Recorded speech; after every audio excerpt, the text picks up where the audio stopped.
It had been 5 long years since Noah vanished from my life without a warning, without a goodbye, without even a single explanation. 5 years since the innocent girl I used to be cried herself to sleep, wondering what she had done wrong. But time reshaped me in ways I never expected.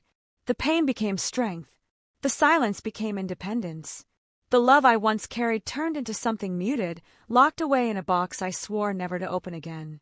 Until the day he returned, not as a memory, but as a living shadow standing right in front of me.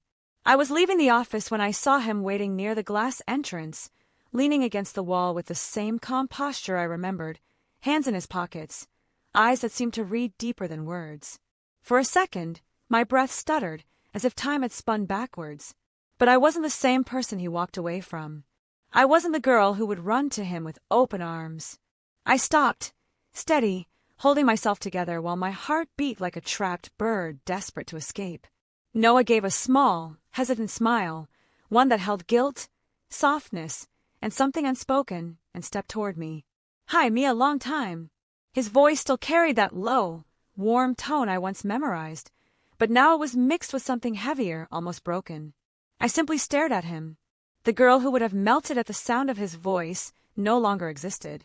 The woman standing here had learned not to trust sudden returns or beautifully wrapped apologies.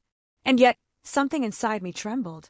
There were so many unsaid things hanging between us that the air felt thick. He looked at me as if searching for the girl who believed in happy endings, the girl he left behind. But I couldn't give him that anymore. "Why are you here, Noah?" I asked, my tone controlled. He lowered his gaze, took a slow breath, and said, "I needed to see you. I need to explain." Explain? 5 years too late, I thought, fighting back the emotional wave rising inside me. We walked outside in silence, the night glowing with streetlights and the soft buzz of the city. Standing beside him, I realized how much everything had changed. Once I matched his steps, now I kept my distance. Once I craved his touch, now I avoided the possibility of it. He noticed the gap between us, and somehow that hurt him. "You're different," he murmured, almost afraid of the truth. I gave a faint smile. "I had to learn how to be okay without you." And for the first time, I saw real regret flicker in his eyes. Noah followed me to the small park across the street, the same one where we used to share late-night snacks and whisper dreams we were too scared to say out loud. The memories hit me like a quiet storm, soft but painful. He sat on the bench first, leaving space beside him as if unsure whether he had the right to be close. I stayed standing, arms crossed, trying to protect the version of myself I had built after he left. "You look stronger," he said gently. I nodded. I had no choice. He looked up at me, the city lights reflecting in his eyes. "Mia, I never meant to hurt you." The words felt fragile, almost trembling. I let out a tired laugh, the kind that doesn't reach the heart. "You left without a word, Noah. You disappeared from my life like I didn't matter." My voice cracked slightly, betraying emotions I thought I buried. He swallowed hard. "I know, and I live with that regret every day." A wind passed between us, carrying a silence that felt heavier than conversation. I finally sat down, leaving just enough distance to remind us both that time had changed everything. "So why now?" I asked. "Why come back after all these years?" He stared down at his hands, exhaling slowly. "Because I found out the truth." The answer sent a cold shiver down my spine. "What truth?" He hesitated, struggling with the weight of his own words. "That the reason I left wasn't what you think. I wasn't trying to abandon you. I was trying to protect you." My heart tightened. The phrase sounded like something stolen from an old drama script, too dramatic, too convenient. Protect me from what? He looked up, eyes clouded with a mixture of guilt and fear. "From my family, from the mess I was born into. They didn't want me dating anyone beneath their status. They threatened to ruin your life, Mia. Your scholarship, your job, everything." I froze. The world around us blurred, his words cutting deeper with every second. "You should have trusted me," I whispered. He shook his head. "I was 20. I was stupid.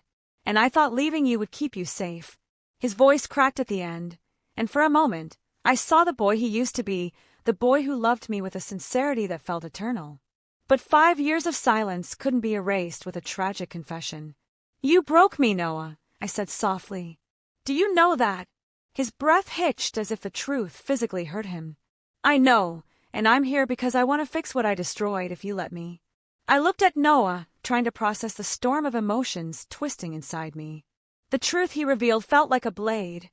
Sharp, unexpected, and cruel. Part of me wanted to believe him, to fall back into the comfort of the boy I once loved. But another part, stronger and wiser, reminded me of the sleepless nights, the unanswered messages, the birthdays spent staring at my phone hoping for a miracle that never came.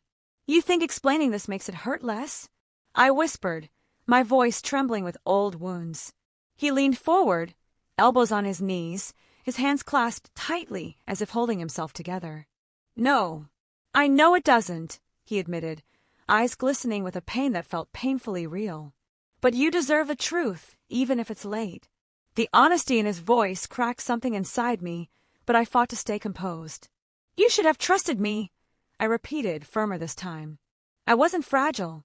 I wasn't someone who needed protection from my own life. His shoulders dropped, defeated.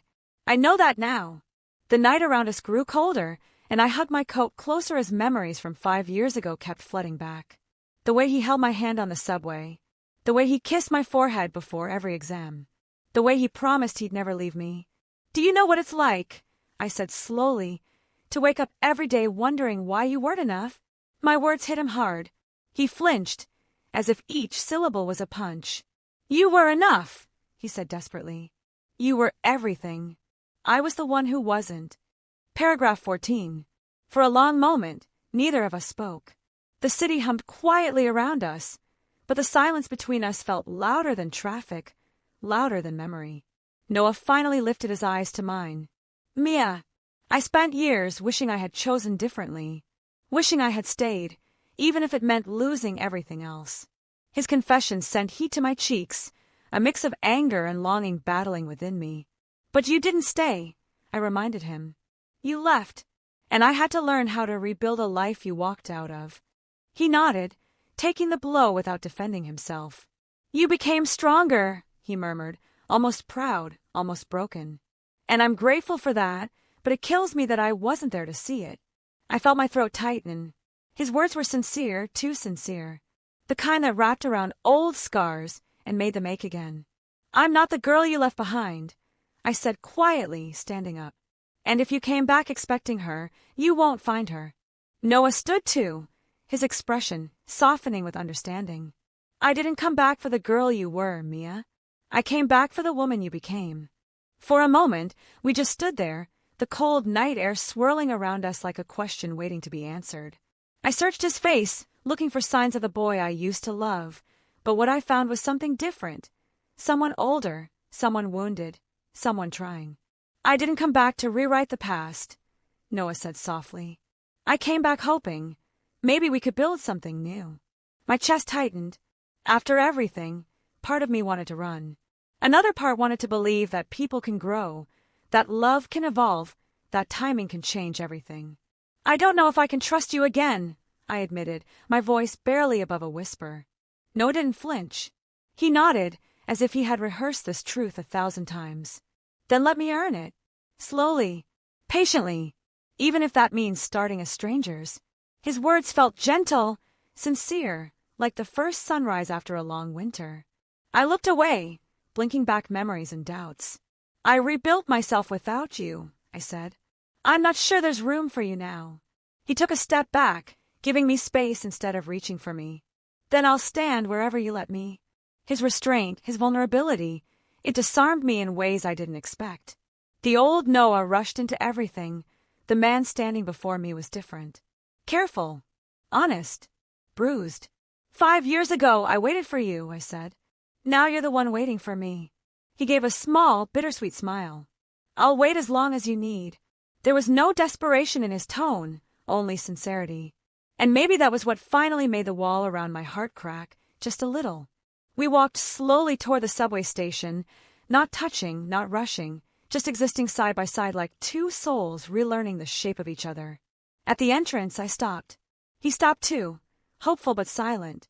The city lights reflected in his eyes, and for the first time in years, I didn't see the boy who left. I saw the man who came back. No promises, I said gently.